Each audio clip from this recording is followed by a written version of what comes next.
All right, ladies and gentlemen, welcome to another special recording of the Gear Grease. With me, I have Steve and the Steampunk Pope. Mr. Pope, will you enlighten us all with your titles? I am the Steampunk Pope, his radiance, steam, radiate. Brother Barnabas, breast boilerplate. I am leader of the mystical order of the Ethernet Brotherhood and commander of the Brotherhood airship Archangel. The motto of the Brotherhood of the Ethernaut is Redarin Ante, which is forward pay in Latin, or pay it forward. And we live by the principles of be excellent to each other. And we commit multiple random acts of kindness. That's about it. And now, are you anointed by the steampunk god, or was there a conclave that elected you Pope, or how did you become the Steampunk Pope? I play Magic the Gathering card game, and I went to a pre-release tournament back in 2013 and had about an hour to kill, and I was thinking of children's theater. So I went next door to the Goodwill, and I found a Minister's Daily Alb, the pullover job, and $4. So I threw it in my cart, a couple other things, and paid for it, stuffed it in my backpack, and went over and played cards. And I got home that night. I pulled it out, and it was big. I was thinking elementary, junior high kids, and this thing was more like high school linebacker. So I, on a whim, tried it on, and it fit me. So I got on eBay and found a Kelly Green cape. It's called there's that old stuff, the memory going again. Anyway, cape and stole in Kelly Green for $20. So I went down to Hobby Lobby and spent about $40 and made a 20-inch miter and created the first Irish Pope, His Holiness Malarkey I. And had a little fun on St. Patrick's Day, and the 1st of May after that, the Demicon here in Des Moines, Iowa convention. On Friday night, they have the hall costume contest, and the photographer comes in, sets up backdrop, lights, just like a studio. And people come in with their costumes, and he takes pictures, and the judges pick the winners out of the photos. And he calls me up. He's the one that drove me around on St. Patrick's Day. He said, bring the costume down. I got everything set up. We'll get some really good pictures. So I did, and took a bunch of pictures, and afterwards went upstairs to the hospitality floor. And oh my Lord, everybody was just going nuts over it. Had people falling on their knees, forgive me, Father, for I have sinned. A couple of them were drunk. That I expected. It was the ones that were sober that blew me mind. And so about 2:00 in the morning, I asked the program manager of the masquerade costume contest on Saturday night if I could enter the costume in the Saturday night. Sure, just fill out the paperwork. So 2:30 in the morning, I'm filling out paperwork. I went down for the rehearsal, and the tech guy goes, "You got any music?" Music? No. Am I supposed to?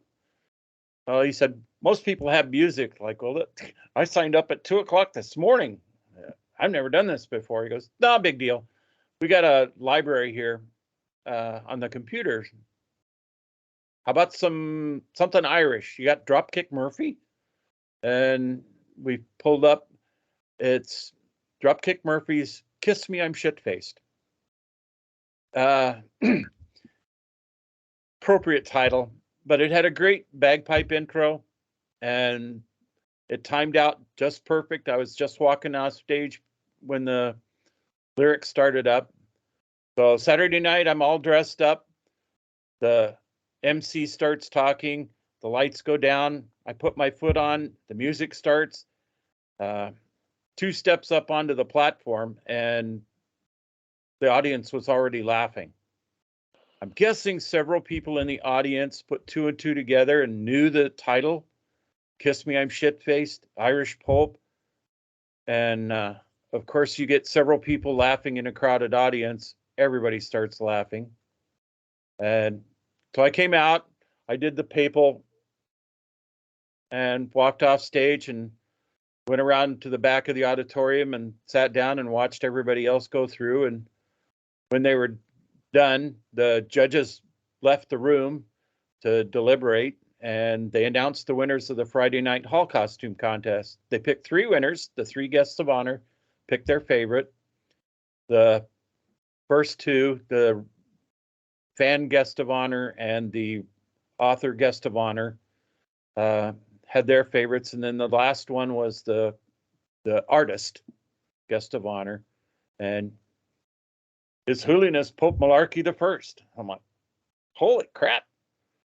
So I went up and I accepted the big rosette that said winner and a pottery goblet that somebody made that had a little rocket. It is a sci-fi convention after all. I went and sat down. Judges came back in and they started going through all the different categories. And they got to the last one, Best in Show, and Pope Malarkey I. Get out of here.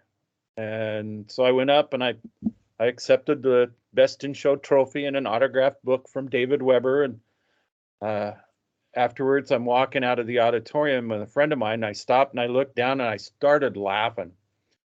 And he goes, "What's so funny?" I go, "I'm dressed as the Pope, right?" "Yeah." "In one hand, I hold an angel, winged victory. And in the other hand, I hold a chalice, the goblet." So I told him later that weekend that I was going to the Iowa Irish Fest in August, and I was going to run for the King of the Irish Fest, but I'd lose. I come in second every time. And it'd be close, but I'd end up being elected Pope. Turns out that was pretty prophetic. Now, this is my 11th season as the Irish Pope, and I am indeed still the Irish Pope at the Iowa Irish Fest. In fact, one year they printed up dollar coupons for food, and they put my picture on it. I didn't know that until I got there. So that was quite a surprise. Well, after winning that, everybody goes, "So what are you going to do for next year?" And I go, "Next year? I didn't even know about this year." And during the course of the year, we were going through thrift stores, and I would come across a cassock that was black and gold, and we cleaned it up and fixed it up. And I found a living room drape that had some really beautiful brocade that was just about the right size for a mitre. And I took a tablecloth, cut it in half, made it into a stole. The drape became the first mitre, and there was enough left. The cape, the chasuble, and then I put a lady's belt, little chain belt as closures, and decorated the stole with gears like sequins. And the next year at Demicon, I entered it in the costume contest, and I had this rigged up. The entire place was dark, except for the tiny light over the MC stand so he could read the card. And I had a voice-actuated plasma light on my staff, and I held it in front so all the audience could see was this as I made my speech. And at one point, the cue for the light guy was Aziz, light! And he brings up the lights, full blast, and it hit all the jewels on the mitre and reflecting off the sequins, and everybody's eyes by then had dilated. So it was this sparkling, blinding. I didn't win that costume contest. There was another couple that did an amazing costume, and they deserved the win. But 10 years later, I'm still doing the Steampunk Pope. After the first couple years, the backstory was, I'm the Steampunk Pope, his radiance, leader of the mystical order, the Ethernaut Brotherhood. That was just a backstory for the character. And then I started having people go, so how do we join this mystical order thing? Let me get back to you. I wanted to do something that was benevolent, beneficial. So that's how I created the mystical order, the Ethernaut Brotherhood. I stole from 2 movies, Pay It Forward, good sentiment, and be excellent to each other. Party on, dude. Great sentiments. And this Irish Pope, all he preaches is be nice to each other. Just feckin' be nice. And the 2 characters must have struck a chord, and to this day, I'm boggled. Blows my mind every time at the reaction from people. And I missed TeslaCon one year because my father had passed away the week before, and I was at the funeral. And people the next year, it's like, oh, we missed you. We so missed you. Wow. Well, there is. So that's how it all began. I'm working on a book. Be sure and buy the book once I get it written. There's a whole lot more to the story than that. What's that, Steve? I said only if you autograph it. I'll autograph it if I can get my trigger finger fixed.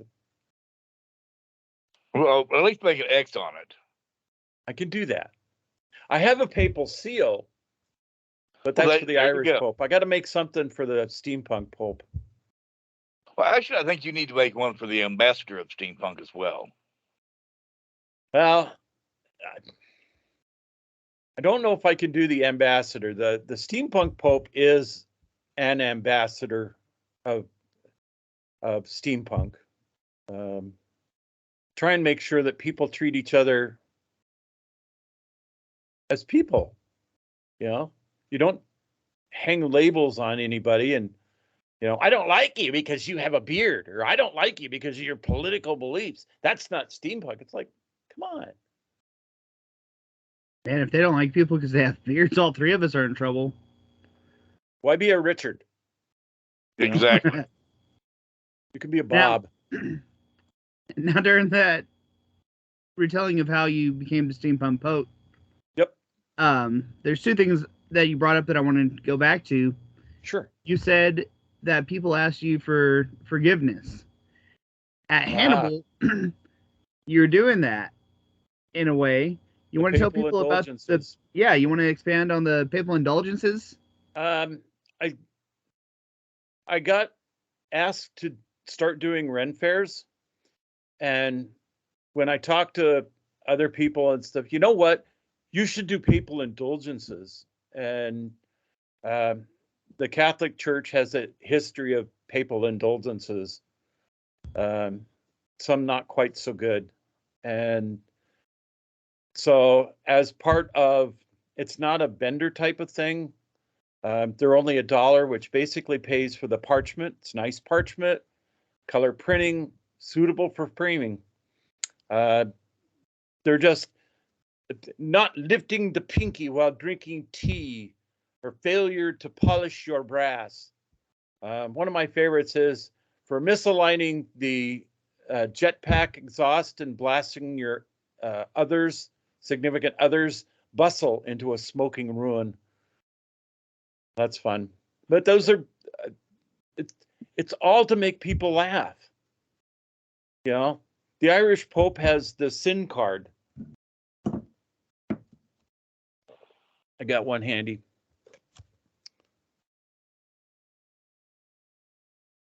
Can't really see it that well, I guess, but on the back it says, Pope Malarkey, His Holiness Pope Malarkey I presents you with one free sin. Large print giveth, fine print taketh away. The fine print, and it is really tiny fine print, not valid with any other offer, not valid on Sunday, and cannot be applied to any cardinal sin. Not valid on Sunday. There should be one day of the week you behave. What? No cardinal sin? No, the cardinals should know better. It's all to make people laugh. Right. And out of the papal indulgences, the kid edition was a real hit at Hannibal. Yeah. When the kids started buying the papal indulgences, I realized, not bringing enough Irish whiskey for everyone was not something that I wanted to be giving to a kid. So I created there's like 20 different ones for the kids. Spending too much time on playing games on the cell phone and not leaving their dishes. Room. What's that? Not cleaning their room. Not cleaning their room, or leaving all the plates, dishes, and silverware hidden in the room. And the spiel is for a mere $1 in the poor box, you select one at random. I have the adult and youth box. You give me the parchment. I blow my ugly purple horn. It's a Minnesota Vikings big plastic Viking horn, and it's not quite tuned properly, so sometimes it sounds like a sick moose. And I blow until I can't blow anymore. And the Central Missouri, I added a little final at the end, and people laughed, so I kept it. And we get everyone's attention. I read it out loud, and everybody laughs. And surprisingly, you pick it at random. So there's 3 sets of 20 mixed up in a giant box and stuffed into the little treasure box. I have no idea which one you pick, but it's surprising how many they pick are dead on accurate. And that's part of the fun. Now, another part of that story I wanted to bring up, you mentioned coming out to Kiss Me, I'm Shit-Faced by Dropkick Murphy. Oh, yeah. Don't you have a story about personal experiences with Dropkick Murphy, if I remember correctly?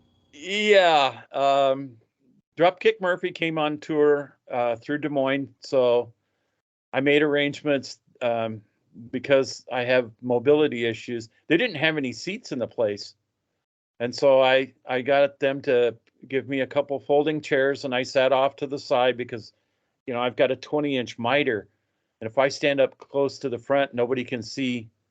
Probably a good thing. I had never experienced firsthand a mosh pit. I wouldn't have done very well. But I was dressed as the Irish Pope, and at the end, they were letting people climb up onto the stage, and I thought, why not? So I went over and I looked at that, and I looked at the security guy, and he's like, go ahead. And I'm like, that ain't gonna happen. How about I'll be really nice, behave myself. I'll just go up the ramp here. And he goes, okay. So I'm standing in back of Dropkick Murphy doing their finale. And the guy turns around and he sees me and he goes. So there's a picture on the Pope Malarkey's Facebook page with Dropkick Murphys, and they had the confetti cannons blasting green and white confetti.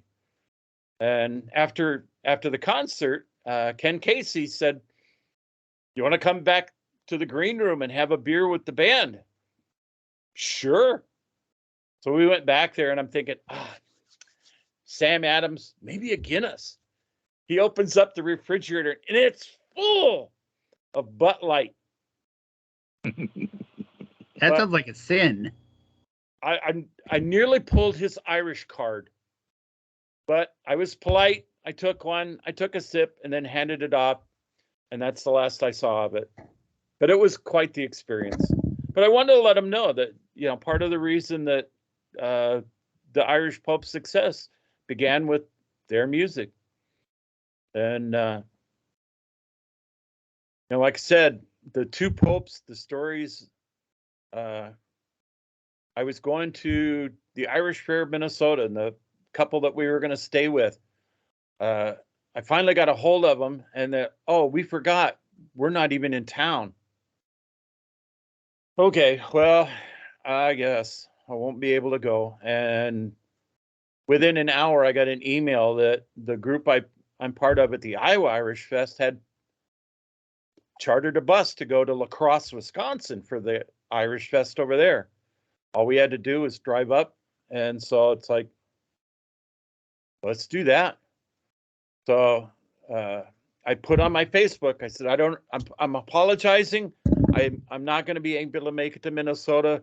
But for some reason, I don't know why, I'm supposed to be in La Crosse. And so we got to La Crosse, and I got interviewed by the TV people, and we saw some, fans, and went in and was sitting down to a shepherd's pie. And this guy comes over to the picnic table and it's, mind if I join you? Oh, hop, have a seat. He sits down, he reaches across the table, goes, let me introduce myself. Hi, I'm Matt Miller. I'm the director of the Oshkosh Irish Fest. What would it take to bring you to Oshkosh? Thanks, boss. I ended up in Oshkosh, and that's why I was supposed to be in La Crosse, Wisconsin. And that's just one of the stories. So I call it divine design. People always say, God, give me a sign. They're everywhere. You just got to pay attention. And, part of the Irish thing was we got free passes to the Irish Hoolie in Dubuque. And it's like, cool, let's go. And so I got 10 feet inside the gate at the Hoolie in Dubuque, and this girl screams, comes running over.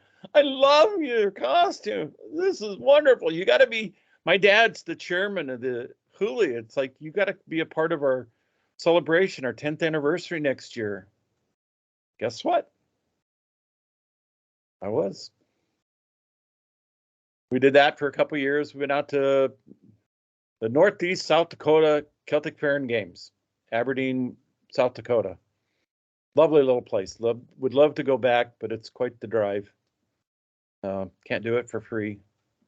And went down to Hannibal as the Steampunk Pope several times, and then the year that shall not be named, the new owner took over, and during the year that shall not be named, she contacted me and asked me if I'd be willing to have the Steampunk Pope be more a part of the celebration rather than just showing up.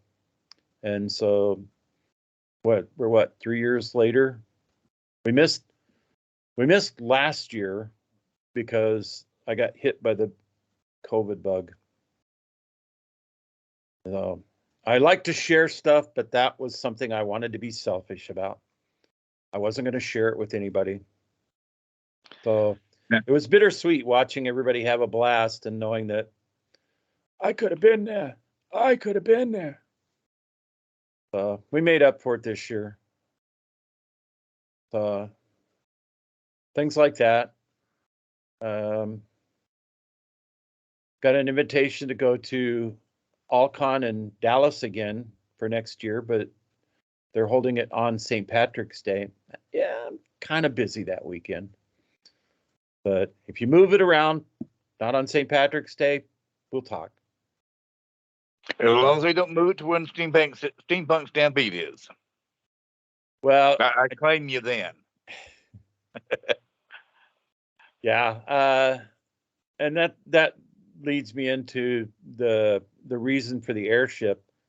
In talking with promoters, it's like we've been doing this for years, and there's still local people coming up and going, I didn't even know this was here. And one of my first questions is, so how many parades are you in? Do you have now, Pope? Before you get too far into there, you mentioned the airship. Us three know about it, and a few others know about it. But before you get into talking about why you got it, you want to explain what it is? Well, let me start. It's got to start kind of with the why, because I want to help steampunk grow, and in order to promote the different events, GearCon, Big River Steampunk Festival, Tessacon, all these others. You need to do something with parades. Anytime anybody has a parade, you got to have a representative unit there, making the public aware of the group. And years ago, I'd been out in Indianapolis, and we'd gone down to Louisville to see friends who now live in Hannibal. And we went to Churchill Downs and then down by the river, and they had these pedal surreys that one person, three-wheelers, two-person pedal surreys, 4 people, 6 people, and with the fringe on top. And I thought that was so cool. And I got to looking, and I ran across a company, and I thought, you know what? And things for me had changed in the last year. And it's like, it'd be nice to have one of those. And then some guy started a GoFundMe, which we just got a couple more donations. And so I bought a green and white 4-person pedal surrey with an electric assist and additional brakes. Don't want to run into anybody. And that was initially the Irish Pope, green and white. You know, that makes sense. And for the Steampunk Pope, though, we needed something different. And at Hannibal this last Labor Day, the suggestions came in that we should have some kind of blimp on it. And because we had left the canopy off, it didn't fit.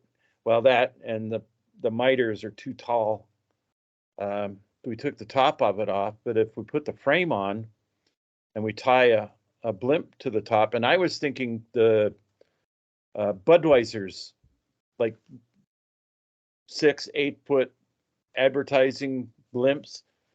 I had seen one at a Brass Armadillo, and wish I'd have bought it at the time, but I didn't have the money. I got on eBay and I found a 16-foot blimp. I could pick the colors, and so I ordered it. Just under $200. Nice deal. So the idea is we just fill it with air. We don't need it to spend the money on helium to make it float, because it's going to be tied down to the frame anyway. Mount a battery-powered propeller on the back, a fan of some sort that would just slowly rotate, so it looks like a pedal-powered airship. And so I picked steampunk colors. The body of the blimp is gold or brass, and the fins are red, and the surrey is green. So, but I was looking at it. It's like, you know what? We could put body panels on. I know a lot of phone crafters. We could make fake body pieces because it looks like an old time like Model T. So we steampunk it up. It'll be cool. We're taking it to Tessacon next week. So it's the first time we'll actually have the blimp attached. We filled it up, and Molly was standing behind it, and you couldn't see her. It's like 6 foot across, 16 foot long, and the surrey is 10 foot. So it's going to stick out front and back just a little bit. Good scale. But it's only appropriate. It's only appropriate. I didn't think the 24-footer would be manageable. And so I went with the 16-footer. We're going to have fun with it. You know, and the idea is now we have the means. Get me in the freaking parades. You know? I'm trying to get me in the freaking parades. Get a parade entry. And with the electric assist, it's not going to be as bad as Hannibal. I think my legs are still worn out from that. What we didn't really realize was that what we thought was pretty much a level main street, it's not. It's a slight incline to the north. Going down the south side, oh yeah, Hannibal, Friday morning, everybody's setting up. I've got a big giant Bluetooth speaker blasting Fly to the dun da da dun dun dun da da dun dun dun da da dun dun dun da da dun. I love the smell of brass in the morning. The British are coming.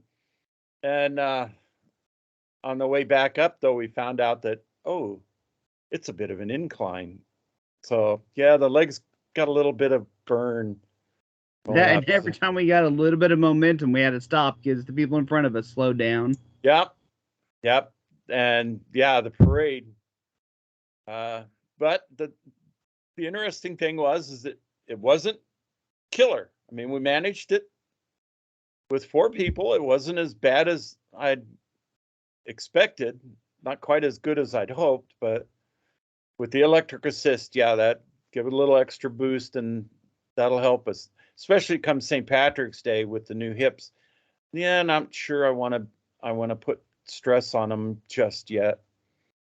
The interesting part is at the Iowa Irish Fest last August, the mayor of Des Moines was in Waterloo at the festival, and during the opening ceremonies, he was talking about the Irish heritage and how much he loved the Irish Fest. And I'm, as the Pope, I'm a friend with the mayor of Waterloo, and so when the mayor of Des Moines came down, he's now the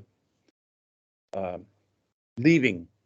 He didn't run for re-election, so he won't be the mayor next year. But it's like, Quentin, the mayor of Des Moines comes up to the Iowa Irish Fest in Waterloo. It's only fair that you come down to Des Moines for the St. Patrick's Day parade. We'll have you and the mayors with the Pope. So hopefully they'll hold up their word, and we'll have the 2 mayors up front pedaling, one driving, and we'll be playing Irish music on the Bluetooth speaker. I have some Gaelic Storm stuff. Now, see, if Johnny was on the back, they'd get in trouble for peddling ass. Well, trust me, they're going to get a workout pedaling my ass. Hey, I was in the back. Or no, I was in the front in the mobile at Hannibal. Never mind then. But I pedaled ass. Yeah. Yeah, I've still got to take the frame in and have the support brace moved forward 4 inches so the miter can stick up, because it's right where the miter goes. And I either have to lean way back or way forward. And yeah, no, that's not comfortable. I mean, at least the Pope and I, when we were in Hannibal, did work by pedaling it.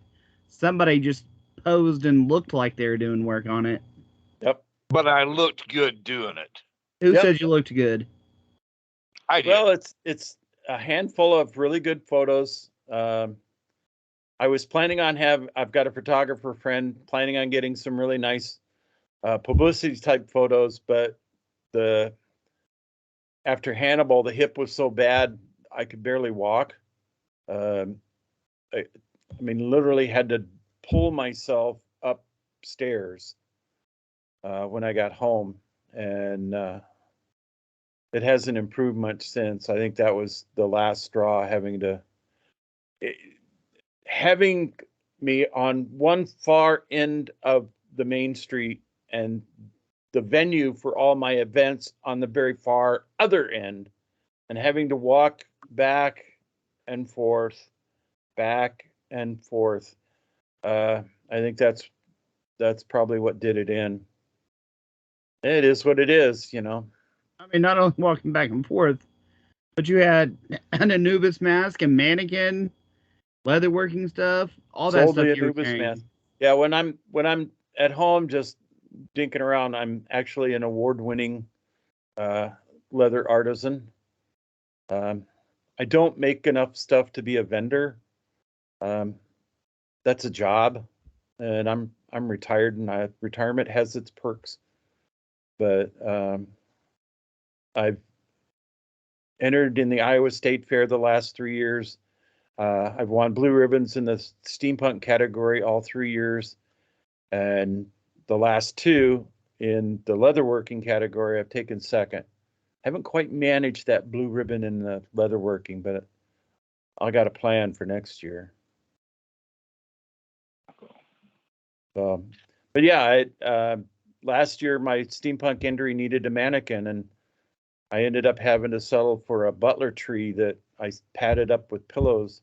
Still won the blue ribbon, but it wasn't quite what I was hoping for. And so during the year, I managed to find on Amazon like $60 a half mannequin. So I've got the head, arms, torso, and so this year's entry was the Anubis mask that I had made, and it has a jewel of office with the Eye of Horus, but the jewel is leather gears attached together, and then the Eye of Anubis is attached to a gear at the bottom. Looks pretty cool. It'll be at TeslaCon, along with Bastet, the Egyptian god of beauty, Seth, the Egyptian god of chaos, and I'm hoping to get a Ra mask. I'm pretty close to having it done, but I'm running out of time, and I've got to do a new Jewel of Office as well. So when we get done here, I got to go down to the dungeon, and so, but it's almost done. And yeah, that was the Anubis mask at Hannibal. That was actually sold. I was waiting for the girl to show up the next day to pick it up, but this guy wanted it. He kept trying to dicker me down. It's $200. It's $250. Come on. How about 200? No. It's a $500 mask. He goes, why didn't you say that in the first place? Every time I say $500 mask, everybody goes, oh, it's really nice. And they turn around and walk away. I want to sell it, but not for less than $250. So he started peeling off 20 bills, and I figured, nah, I'll make Jamila a new one. So she shows up the next day. I go, oh, Jamila, I got good news and bad news. The good news is I got your mask done. The bad news is I sold it yesterday. She just chuckled and said, that's all right. You can make me a new one. The new one's going to be a lot better. I found metallic colored leather. So what Am do I you do gonna- in your spare time? What's that? What do you do in your spare time? Sleep. I'm retired. Um, I'm just tired. yeah. Well, like today we do, we're part of an old time radio group through the Des Moines Playhouse. We did a show today at the retirement center. We're going to take the next several weeks off because we've got TeslaCon and it's the ho ho ho season. And so I do Santa for the Blank Park Zoo. And so that we've got conflicts with shows, so we're taking off. Our replacements are going to do the rehearsals, and then we'll get together after the Santa stuff and do what they call the showcase, where it's a public performance at the Playhouse. And then we're done for the season for a while. And hopefully, surgery in January will go really well. I won't be out of commission too long. A friend of mine over in Omaha, he struggled, and he said, 3 days after I got out of the hospital, and he was only in the hospital like 2 days, surgery one day, and they let him go the next day, or the day after.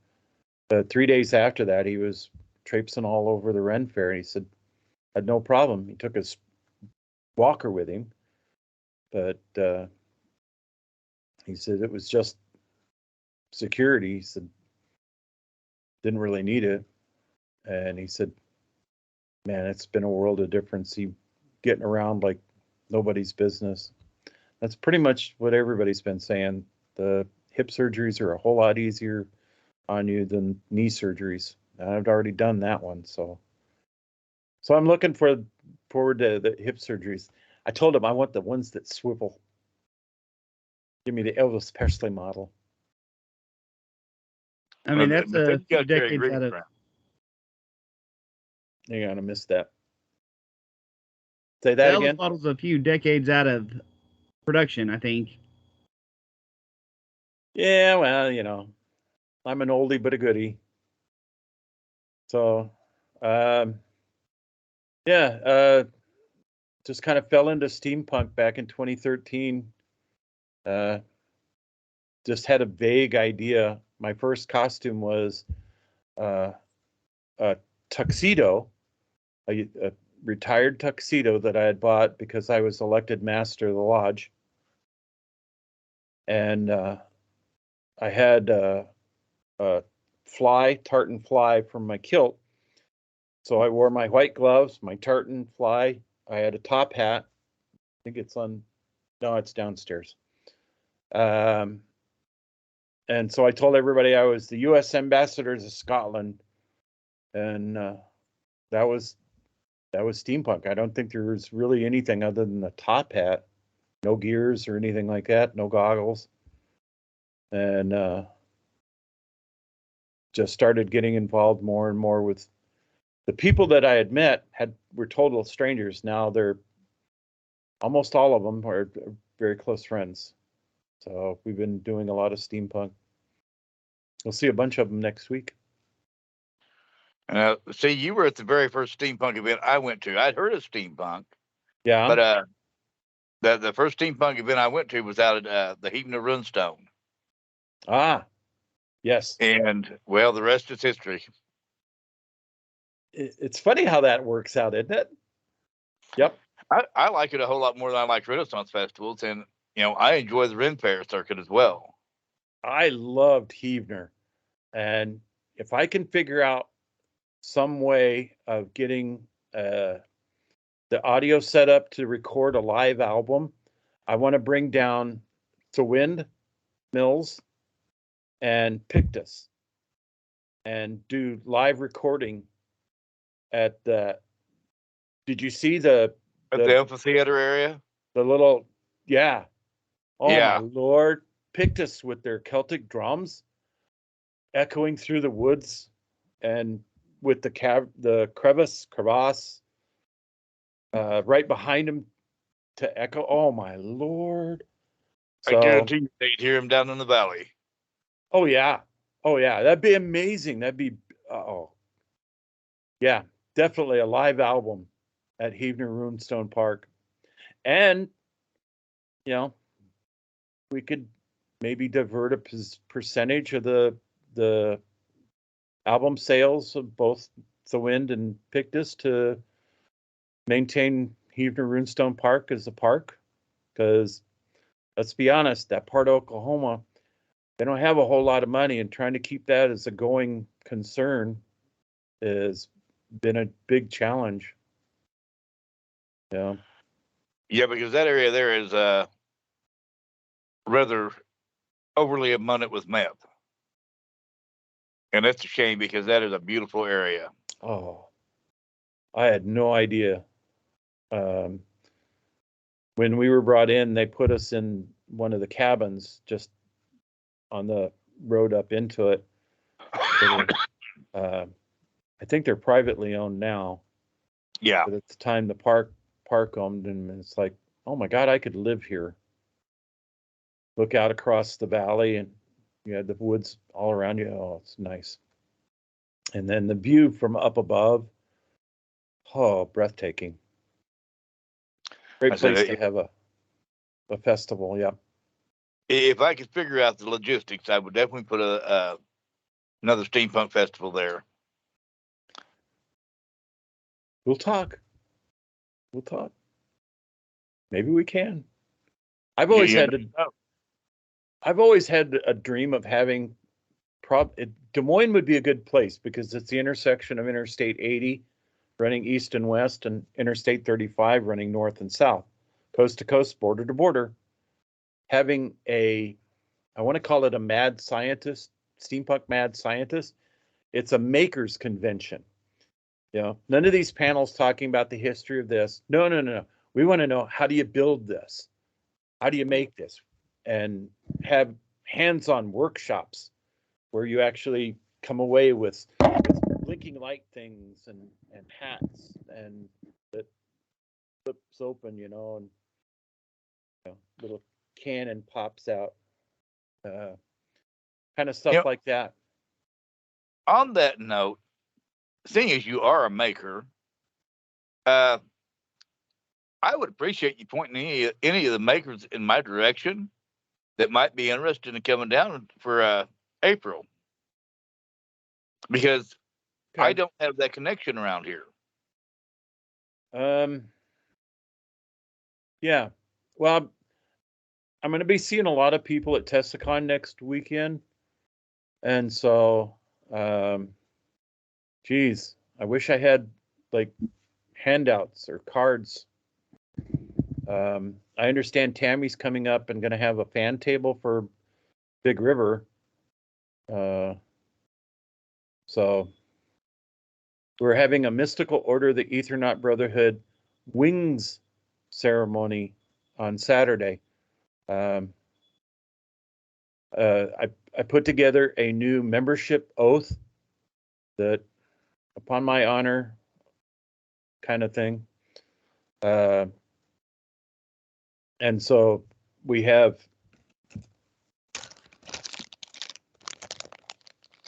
wings that the members will get, and that identifies you. Down here on the bottom, it's AB, Ethernaut Brotherhood, because it's spelled AETH. And so we're having new and old members come and we'll do the I promise and pinning, you know, put your wings on, and that'll identify the Mystical Order of the Ethernaut Brotherhood. So individually, we can't change the world. We can maybe have an impact on our world locally, but as a group, as we grow, get larger, maybe we can have a global impact. We've got a member that collects food for food drives. We've had members send things, personal items, you know, like toothpaste and mattress cushion, you know, the little eggshell things, to shelters for flood victims that had to be evacuated in the middle of the night, and nothing but their clothes.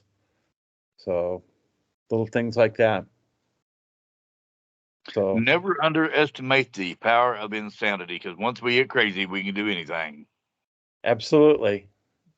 And like they always told me in salesmanship school, if they tell you no, it's not N-O, it's K-N-O-W. They just don't know enough yet.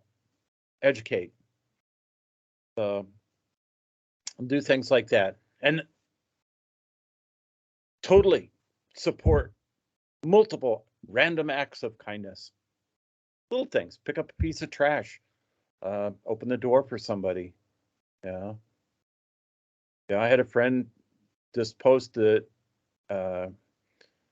he was checking out at the grocery store, had a few things, and realized that he had loaned his father his debit card and was just about to ask the clerk to set his groceries aside while he went, and guy behind him stepped up, didn't hesitate, said, "Here, hands him the card, his card. Pay it forward." Absolutely. Imagine how nice the world would be. Maybe we would, you know, convince people to stop killing each other. You know, the majority of people aren't in favor of that. You know, there's a lot of people right now that are running away from the maniacs who want to kill each other. You know, if we had someplace, you know, Antarctica, those that want to kill each other, let's just send them to Antarctica. Oh, okay. I was hoping you wasn't saying send us to Antarctica. No, I'm more in favor of someplace tropical. You know, toes in the water, ass in the sand kind of thing. Now that I might go with, yeah. I'm hoping. Growing up, my dad was stationed in Panama City, so for a long time I was a beach kid. I lived 5-minute bike ride from the beach, so I grew up on the white sandy beaches of Panama City, Florida. Then we moved to the middle of Kansas. It was an ocean, but not quite what I was used to.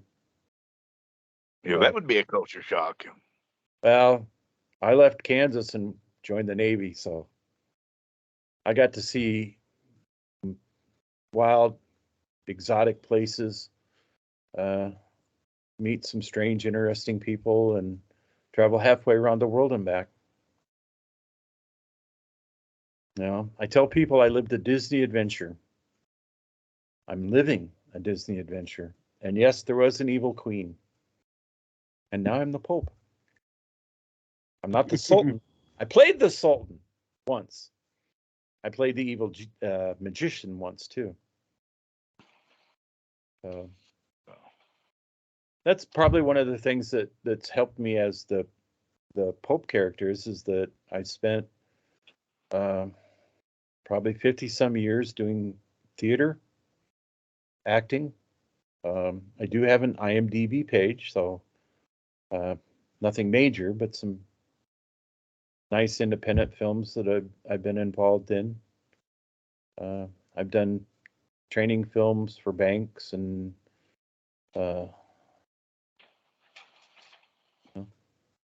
rubbed elbows with famous people. You know, the 6 degrees of separation. I'm about 2 degrees from just about everybody in Hollywood.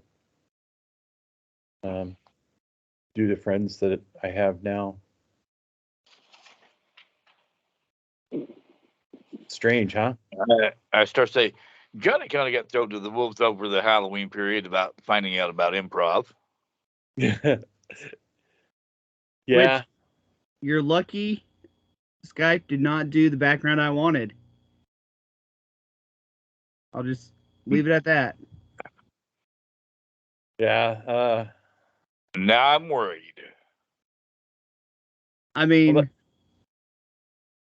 that's a tough one. Improv is hard. You got to be fast on your feet.